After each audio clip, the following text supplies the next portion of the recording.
माता पार्वती को अपना सती स्वरूप त्याग कर क्यों पार्वती स्वरूप को धारण करना पड़ा, आज इस विषय में हम आपको 4 भागों में एक कथा प्रकाशित करेंगे। पहला जो इसका भाग है वो है सनकादिक द्वारा दिया गया श्राप और वरदान। माता पार्वती को अपना सती स्वरूप को क्यों त्यागना पड़ा, आइए उस विषय में हम आप लोगों को चर्चा के क्रम में आज हम आपको पहला भाग, पहली कारण मैं बताता हूँ। सनकादिक द्वारा दिया गया श्राप और वरदान। ब्रह्मा जी के पुत्र का नाम है दक्ष, और दक्ष ने अपनी पिता की सृष्टि के वृद्धि हेतु 60 दिव्य कन्याओं को उत्पन्न किया। उन 60 कन्याओं में एक कन्या का नाम स्वधा है, और स्वधा का जो विवाह है वो पितरों के साथ हुआ। स्वधा और पितरों से 3 दिव्य कन्याएं उत्पन्न हुई, और चूंकि ये कन्याएं स्वधा के मन से उत्पन्न हुई थी, इसलिए इनको मानसी पुत्र कहा जाता है। इनको आयोनिजा भी कहा जाता है। मानसी अर्थात आयोनिजा का अर्थ होता है कि उस जीव का जो माता के गर्भ से उसका जन्म नहीं होता, इसलिए ऐसे संतान को आयोनिजा कहा जाता है। परंतु लोक व्यवहार में ये तीनों सुधा की पुत्रियां कही जाती हैं, इसलिए इन तीनों को धर्ममूर्ति और सौभाग्यशालिनी भी माना जाता है। और तीनों जो उनकी पुत्रियां थी वो जगत के लिए वंदनीय और लोक माताएं हैं। इन तीनों का नाम है मैना देवी, धन्या देवी और कलावती। एक बार तीनों बहनें मैना, धन्या और कलावती तीनों के मन में विष्णु भगवान का दर्शन करने का इच्छा उमड़ पड़ी। तब तीनों बहनें मैना, धन्या और कलावती ने अपनी माता पिता से आज्ञा लिया, और आज्ञा प्राप्त करके वो विष्णु भगवान के दर्शन करने के लिए श्वेत द्वीप के लिए चल पड़ी। श्वेत द्वीप पर समस्त देवगण तथा संतों का समाज पहले से ही विष्णु भगवान का दर्शन का सुख प्राप्त कर रहे थे। तभी विष्णु भगवान कह रहे थे, सत्यमेकं परो धर्मः, सत्यमेकं परम तपः, सत्यमेकं परम ज्ञानम, सत्यम धर्म प्रतिष्ठितः। विष्णु भगवान कह रहे थे देवताओं से कि हे देवगणों और हे मुनियों, बुद्धिमान मनुष्य को सदैव मन को संयम में रखने का प्रयत्न करना चाहिए। ऐसा करने से ज्ञान की प्राप्ति होती है, और ज्ञान से ही सत्य की प्राप्ति होती है, और सत्य में ही परम धर्म है। एक ही सत्य है, वो तप है। केवल सत्य ही परम ज्ञान है, और सत्य में ही धर्म की प्रतिष्ठा है, और अहिंसा धर्म का मूल है। इसलिए मन, वाणी और क्रिया के आचरण के द्वारा सत्य को धारण करना चाहिए। तभी ये तीनों पुत्रियां सुधा की, मैना देवी, धन्या देवी और कलावती श्वेत द्वीप में विष्णु भगवान के पास सभा में पहुंच गई। तभी विष्णु भगवान ने देखा, वो दूर से तीनों बहनें विष्णु भगवान को हाथ जोड़कर प्रणाम कर रही थी, तो विष्णु भगवान ने दूर से ही उनको आशीर्वाद देकर बैठने के लिए कहा। तो वो लोग उसी स्थान पर बैठ गई, और देवताओं और मुनियों के साथ वो भी भजन करने लग गई। तभी उसी समय ब्रह्मा के पुत्र सनकादि महर्षि जी वहाँ वो भी विष्णु भगवान के दर्शन के लिए पहुँच गए।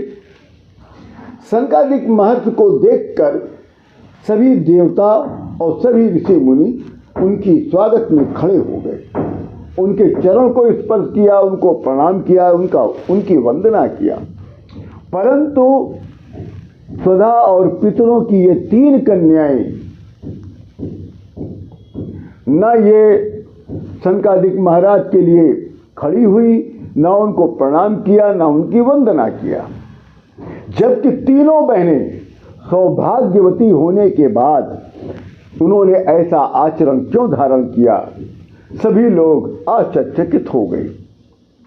परंतु विष्णु भगवान ये बात को जान गए कि इन तीनों बहनों पर अर्थात धन्या, मैना और कलावती पर शिव की माया, माता पार्वती को अपना सती स्वरूप त्याग कर क्यों पार्वती स्वरूप को धारण करना पड़ा। आज इस विषय में हम आपको 4 भागों में एक कथा प्रकाशित करेंगे। पहला जो इसका भाग है वो है सनकादि द्वारा दिया गया श्राप और वरदान। माता पार्वती को अपना सती स्वरूप को क्यों त्यागना पड़ा। आइए उस विषय में हम आप लोगों को चर्चा के क्रम में आज हम आपको पहला भाग, पहली कारण मैं बताता हूँ। सनकादिक द्वारा दिया गया श्राप और वरदान। ब्रह्मा जी के पुत्र का नाम है दक्ष, और दक्ष ने अपनी पिता की सृष्टि के वृद्धि हेतु 60 दिव्य कन्याओं को उत्पन्न किया। उन 60 कन्याओं में एक कन्या का नाम स्वधा है, और स्वधा का जो विवाह है वो पितरों के साथ हुआ। स्वधा और पितरों से 3 दिव्य कन्याएं उत्पन्न हुई, और चूंकि ये कन्याएं स्वधा के मन से उत्पन्न हुई थी, इसलिए इनको मानसी पुत्र कहा जाता है। इनको आयोनिजा भी कहा जाता है। मानसी अर्थात आयोनिजा का अर्थ होता है कि उस जीव का जो माता के गर्भ से उसका जन्म नहीं होता, इसलिए ऐसे संतान को आयोनिजा कहा जाता है। परंतु लोक व्यवहार में ये तीनों सुधा की पुत्रियां कही जाती हैं, इसलिए इन तीनों को धर्ममूर्ति और सौभाग्यशालिनी भी माना जाता है। और तीनों जो उनकी पुत्रियां थी वो जगत के लिए वंदनीय और लोक माताएं हैं। इन तीनों का नाम है मैना देवी, धन्या देवी और कलावती। एक बार तीनों बहनें मैना, धन्या और कलावती तीनों के मन में विष्णु भगवान का दर्शन करने का इच्छा उमड़ पड़ी। तब तीनों बहनें मैना, धन्या और कलावती ने अपनी माता पिता से आज्ञा लिया, और आज्ञा प्राप्त करके वो विष्णु भगवान के दर्शन करने के लिए श्वेत द्वीप के लिए चल पड़ी। श्वेत द्वीप पर समस्त देवगण तथा संतों का समाज पहले से ही विष्णु भगवान का दर्शन का सुख प्राप्त कर रहे थे। तभी विष्णु भगवान कह रहे थे, सत्यमेकं परो धर्मः, सत्यमेकं परम तपः, सत्यमेकं परम ज्ञानम, सत्यम धर्म प्रतिष्ठितः। विष्णु भगवान कह रहे थे देवताओं से कि हे देवगणों और हे मुनियों, बुद्धिमान मनुष्य को सदैव मन को संयम में रखने का प्रयत्न करना चाहिए। ऐसा करने से ज्ञान की प्राप्ति होती है, और ज्ञान से ही सत्य की प्राप्ति होती है और सत्य में ही परम धर्म है। एक ही सत्य है, वो तप है। केवल सत्य ही परम ज्ञान है और सत्य में ही धर्म की प्रतिष्ठा है और अहिंसा धर्म का मूल है। इसलिए मन, वाणी और क्रिया के आचरण के द्वारा सत्य को धारण करना चाहिए। तभी ये तीनों पुत्रियां सुधा की, मैना देवी, धन्या देवी और कलावती श्वेत द्वीप में विष्णु भगवान के पास सभा में पहुंच गई। तभी विष्णु भगवान ने देखा, वो दूर से तीनों बहनें विष्णु भगवान को हाथ जोड़कर प्रणाम कर रही थी। तो विष्णु भगवान ने दूर से ही उनको आशीर्वाद देकर बैठने के लिए कहा। तो वो लोग उसी स्थान पर बैठ गई और देवताओं और मुनियों के साथ वो भी भजन करने लग गई। तभी उसी समय ब्रह्मा के पुत्र सनकादि महर्षि जी वहाँ वो भी विष्णु भगवान के दर्शन के लिए पहुँच गए। सनकादिक महर्षि को देखकर सभी देवता और सभी ऋषि मुनि उनकी स्वागत में खड़े हो गए, उनके चरण को स्पर्श किया, उनको प्रणाम किया, उनकी वंदना किया। परंतु सुधा और पितरों की ये तीन कन्याएं न ये सनकादिक महाराज के लिए खड़ी हुई, न उनको प्रणाम किया, न उनकी वंदना किया। जबकि तीनों बहनें सौभाग्यवती होने के बाद उन्होंने ऐसा आचरण क्यों धारण किया, सभी लोग आश्चर्यचकित हो गए। परंतु विष्णु भगवान ये बात को जान गए कि इन तीनों बहनों पर अर्थात धन्या, मैना और कलावती पर शिव की माया अब एक टक बिना पलक झुकाए उनको देखने लगी।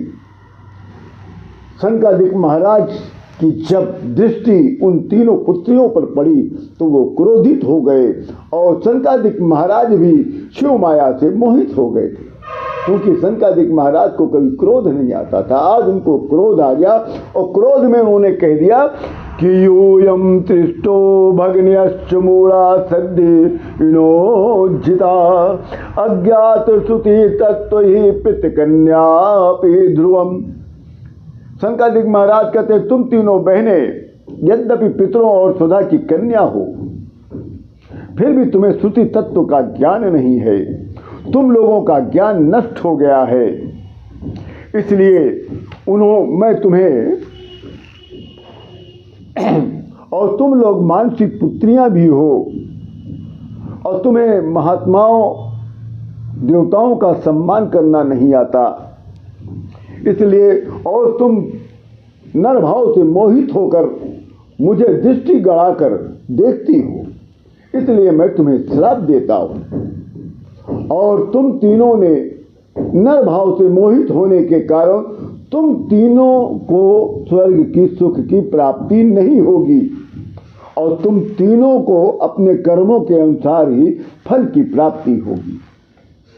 इतना सुनते ही तभी तीनों बहनों पर शिव की माया हट गई। अब तीनों बहनें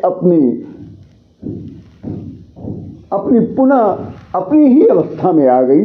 तब वो कहती हैं हाथ जोड़कर, हे मुनि श्रेष्ठ, हे दया के सागर, आप हम तीनों बहनों पर दया करें।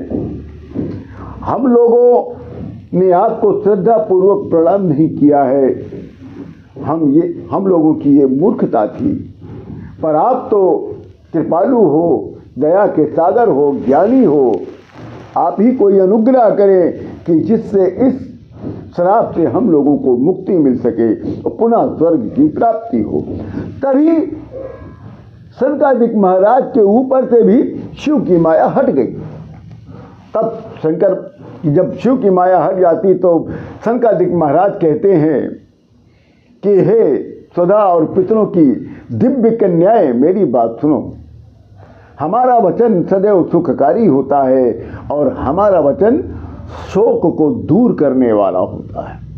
तुम तीनों में से जो ज्येष्ठ कन्या है, जिसका नाम मैना देवी है, वो भगवान विष्णु के अंशभूत हिमालय नारायण कुल में जन्मे हिमालय की पत्नी बनेगी और उससे तुम्हें एक पुत्री का जन्म होगा जिसका नाम पार्वती होगा और अपनी पुत्री पार्वती से वरदान प्राप्त करने के कारण तुम्हें परम पद की प्राप्ति हो जाएगी और तुम्हें पुनः स्वर्ग की प्राप्ति हो जाएगी। और जो उनकी मझली कन्या है जिसका नाम धन्या है, तुम्हारा विवाह राजा जनक से होगा और उसकी कन्या के रूप में तुम्हें महालक्ष्मी जी सीता के रूप में तुम्हें प्राप्त होंगी और सीता के कारण मेरे श्राप से तुम्हें मुक्ति प्राप्त होगी और तुम्हें पुनः स्वर्ग की प्राप्ति हो जाएगी। अब 16 की जो सबसे छोटी कन्या है जिसका नाम कलावती है, उसका द्वापर के अंतिम भाग में विश्वभानु वैश्य नामक युवक से विवाह होगा और उससे एक पुत्री उत्पन्न होगी जिसका नाम राधा होगा, जिसकी भक्ति कृष्ण भगवान में सबसे अधिक होगी और उसी के कारण तुम मेरे श्राप से तुम्हें मुक्ति प्राप्त होगी और तुम्हें पुनः स्वर्ग की प्राप्ति हो जाएगी। फिर सनकादिक महाराज कहते हैं कि तुम लोग पितरों की कन्या हो, तुम लोग अयोनिजा हो, मानसी पुत्र हो, स्वर्ग में विलास करने वाली हो और तुम तीनों बहनें यहाँ पर केवल विष्णु भगवान का दर्शन करने आई हैं और जबकि सदा सत्य का आचरण करने वाले और विष्णु भगवान का दर्शन करने वाले को कभी श्राप और कभी अधर्म स्पर्श नहीं कर सकता है। इस बात का बहुत अच्छी बात कहा था सनकादिक महाराज ने कि जो सत्य का आचरण करता हो, जो विष्णु भगवान का केवल दर्शन करता हो या विष्णु भगवान का जो भक्त हो, उसको कभी भी श्राप, किसी का भी श्राप और अधर्म स्पर्श नहीं कर सकता है। इसलिए हे पुत्रियों, बिना विपत्ति के या बिना दुख के महत्व की प्राप्ति नहीं होती है। अतः तुम तीनों का नाम और यश तुम्हारी पुत्रियों के कारण तीनों लोक में होगा। ओम भू भू